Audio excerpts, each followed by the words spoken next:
So can you introduce yourself?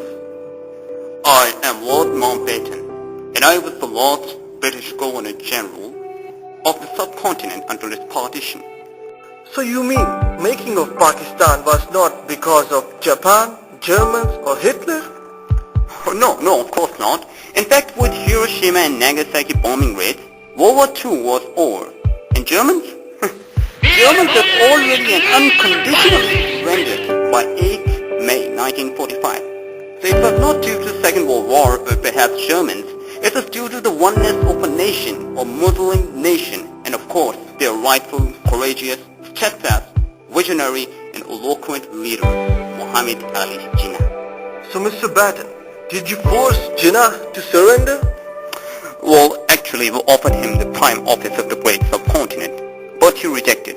He rather said, "Remember, we are building up a state which is going to play its full part in the destinies of the whole Islamic world."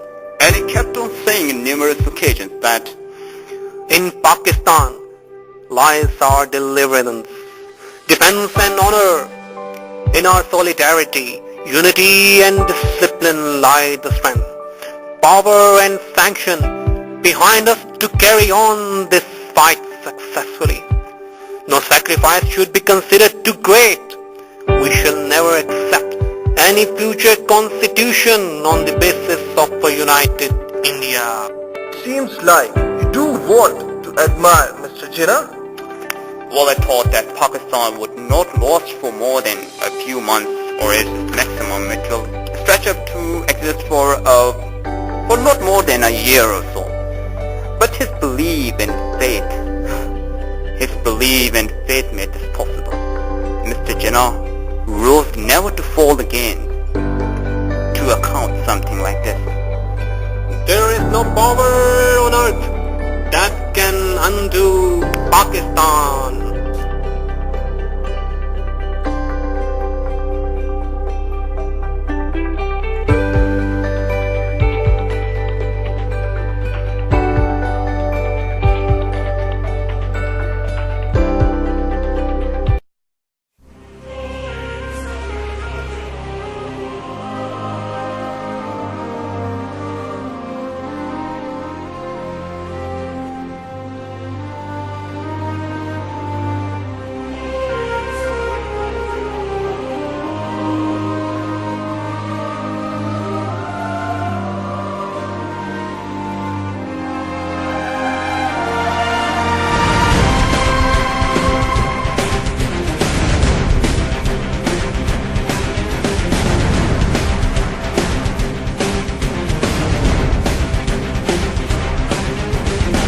And did you use any other way to stop Mr. Jinnah from making Pakistan?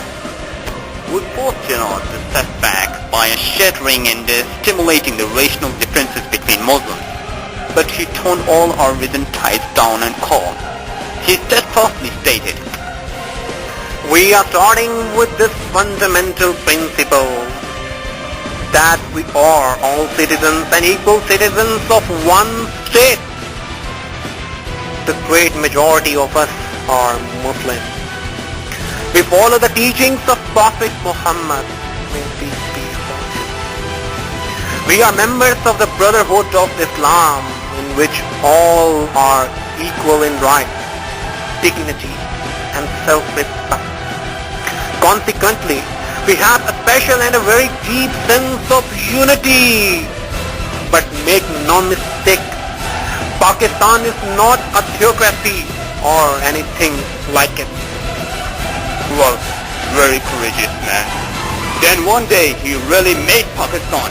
He did not earn respect before his following nation, but in fact he dwelt self-respect, esteem, pride, honor, and dignity for whole of his nation. And on 14th August 1947, he finally came through, not for us, but for his nation. 65 years has passed. Our followers have tried to sabotage and destroy his state, naming it a failed and terrorist state. But it's negligence or some virtual diversion that is causing this but he had already pinpointed the direction for his nation's future through any odd times by stating that freedom can never be attained by a nation without suffering and sacrifice, as the empire born out by the recent tragic happening. In this subcontinent, we are in the midst of unparalleled difficulties and untold suffering. We have been through dark days of apprehensions and anguish.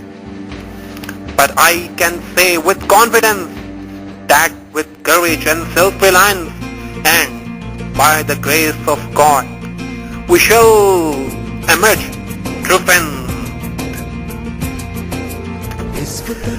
We are now all Pakistanis, not Balochis, Pathans, Sindhis, Bengalis, Punjabis and so on.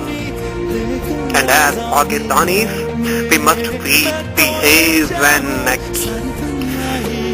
And we should be proud to be known as the Pakistanis.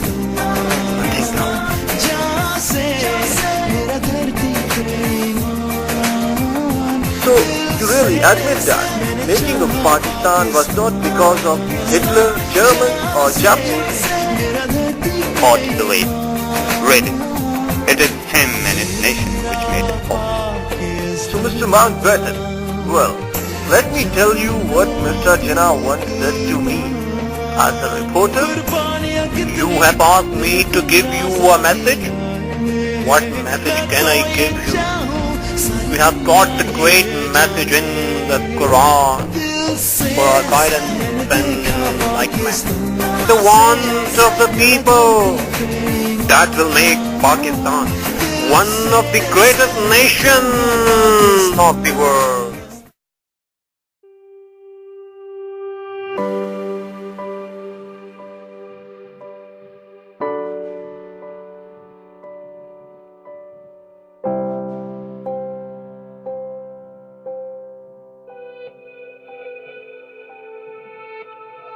you